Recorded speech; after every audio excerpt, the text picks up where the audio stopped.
जय हिंद दोस्तों, स्वागत है आपका पब्लिक मेट्रो में। आज हम बात करते हैं चुनावी रिजल्ट के बारे में। आइए देखते हैं कौन प्रधानमंत्री बनेंगे, कौन।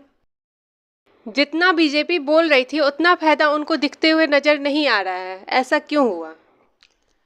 एक बात शुरू से हम लोग वीडियो में कह रहे थे कि जो स्थिति है वो कहीं न कहीं डावाडोल वाली है। ज़बरदस्त टक्कर इस बार होगी। आप देखिएगा कि हम लोगों ने जितना भी वीडियो किया है उसमें ये बात कही है। एग्ज़िट पोल आने के बाद भी हम लोगों ने कहा, और कल ही एग्ज़िट पोल पे हम लोगों ने कहा था। तो क्या कहा था कि ज़रूरी नहीं है कि एग्ज़िट पोल सही हो। अभी 297 के करीब जैसा रिजल्ट आ रहा है तो है ना, 350 तक दिखा रहा था तो एग्ज़िट पोल। तो अब बहुत मुश्किल है 320 से 325 तक भी जो है अगर पहुंच जाए तो बहुत बड़ी बात है। हालांकि अभी कुछ कह नहीं सकते, सीट पे आगे चल रहे हैं। मुद्दा बेरोज़गारी का, मुद्दा महंगाई का, मुद्दा जो अपोजिशन ने डाला वो असर किया। आप यूपी में देखिए 40 सीटें पे अखिलेश यादव उनको टक्कर दे दिया। और आप बिहार में देखिए 8 से 10 सीटें जो मैं बार बार बोल रहा था तेजस्वी यादव महागठबंधन के पास ले आएंगे, खींच लेंगे वो 810 सीटों का। वो उन्होंने 810 सीटों का नुकसान कर दिया। और जहाँ तक खबर आ रही है, पवन सिंह और पप्पू यादव भी आगे चल रहे हैं। अभी पप्पू यादव थोड़ा सा पीछे हो गए लेकिन पवन सिंह आगे हैं। तो अब देखते हैं कि ये निर्दलीय वाले सीट कितना काम करता है। तो मुझे लगता है कि मोदी का वो मैजिक कहीं ना कहीं, जो ग्राफ ऊपर था वो नीचे हुआ है बेरोजगारी के कारण, और जो मुद्दा विपक्ष ने फेंका था वो काम किया। बस यही है कि थोड़ा सा बिहार में कह रहे थे बीजेपी अच्छा करेंगे, बाकी उनके साथ ही अच्छा नहीं करेंगे। लेकिन जेडीयू तो पूरे 15 के 15 सीट पे आ गए हैं। एक बार जो है वो जान लीजिए, नीतीश कुमार का भी अपना एक वोट बैंक है। इसमें कोई डाउट नहीं है कि नीतीश कुमार का जो वर्चस्व है, उनका जो फीमेल वोटर हैं, जो महिलाएं उन पे भरोसा करती हैं, उसका बहुत बड़ा इम्पैक्ट है कि इतना सीट एनडीए के खाते में जा रही है। और वो नीतीश कुमार के अपने वोटर हैं। नीतीश कुमार और कहीं उससे नहीं हो। देखिए, पहली महिला वोटर उनकी है। दूसरी बात, कुर्मी, कुशवाहा, धानुक जो हैं वो वोटर उनके हैं। जो अगर आप गंगा के उस पार जाएंगे तो आप देखिएगा कि लवकुश समाज जो है, धानु, कुशवाहा, वो सब पूरी तरीके से नीतीश कुमार को जो है दिल खोल के समर्थन करते हैं। दूसरी बात, नालंदा जो हम लोग बात किए थे कि नालंदा उनके लिए सबसे सेफ जगह है। और मगध वाले सीटों पे आप देखेंगे तो जेडीयू बहुत आगे है, वहाँ पे उन्होंने काम किया है। और आप पूरे चुनाव परिणाम के दौरान देखेंगे ना तो नीतीश कुमार ने मोदी के काम पे कहीं पे वोट नहीं मांगा, उन्होंने अपने काम पे वोट मांगा। नीतीश कुमार ने कहा कि मैंने किया है, हमने किया है, और उसका जनता ने उनकी उस बातों पे भरोसा किया। और यही वजह है कि वो बीजेपी से ज़्यादा सीटों पे बिहार में आगे चल रहे हैं। और क्षेत्रीय दलों का इस बार अच्छा परफॉर्मेंस हर जगह रहा, चाहे आप अखिलेश का यूपी में देख लीजिए, चाहे अभी यहाँ पे देख लीजिए। तो ये कहीं ना कहीं ये दिखा रहा है, ये दिखा दिया नीतीश कुमार ने पूरे पार्टी को, पूरे बिहारी राजनीतिक दल को। जो भी सीटें आ रही है वो राहुल गांधी की तरफ जा सकती है। कांग्रेस मतलब बदल सकती है।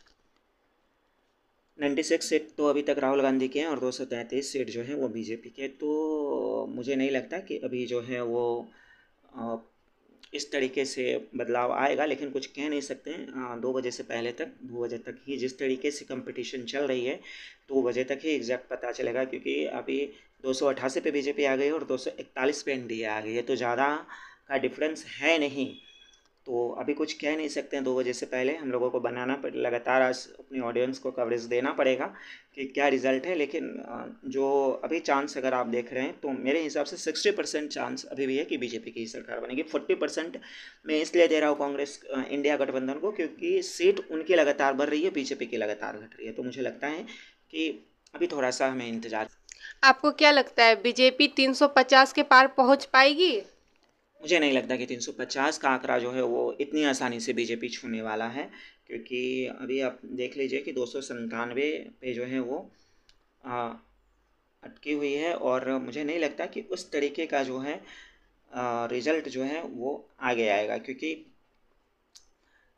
310 या 15 बहुत हो गया, तो 320 तक जो है वो जाकर के अभी देखिए 291 पे आ गई। जहाँ तक अपडेट है 291 पे आ गई, और 238 पे इंडिया गठबंधन जो है वो आ गए। तो कोई ठीक नहीं, बादी उधर उधर भी पलट जाए 2 बजे तक।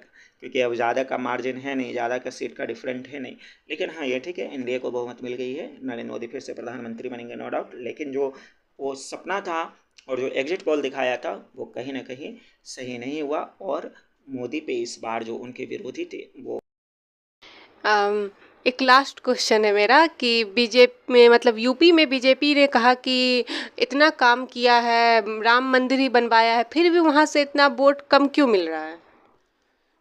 देखिए, एक बात तो है, शुरू से कहना चाहेंगे कि राम मंदिर बनाए अच्छी बात है, लोगों को उसके प्रति आस्था थी, लेकिन धर्म से ज़्यादा जो है ना पेट इम्पोर्टेंट होता है। रोज़गार बहुत बड़ा मुद्दा होता है देश के लिए, और उस बेरोज़गारी पे जो है आप ये कह के नहीं भाग सकते हैं कि देखिए मैंने मंदिर बना दिया है, अब आप अपना पेट भर लीजिए।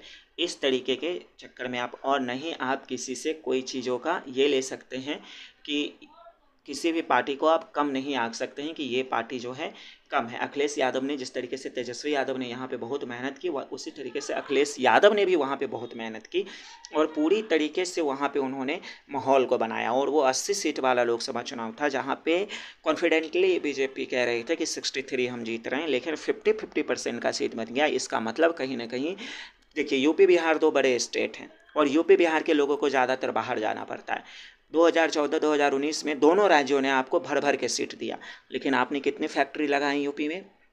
एक भी नहीं। आपने कितनी फैक्ट्री लगाई बिहार में? एक भी नहीं।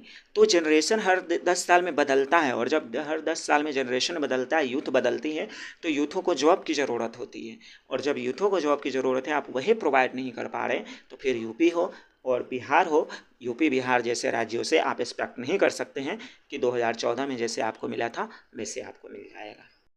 लोकसभा चुनाव का रिजल्ट जानने के लिए देखते रहे पब्लिक मेट्रो। जय हिंद।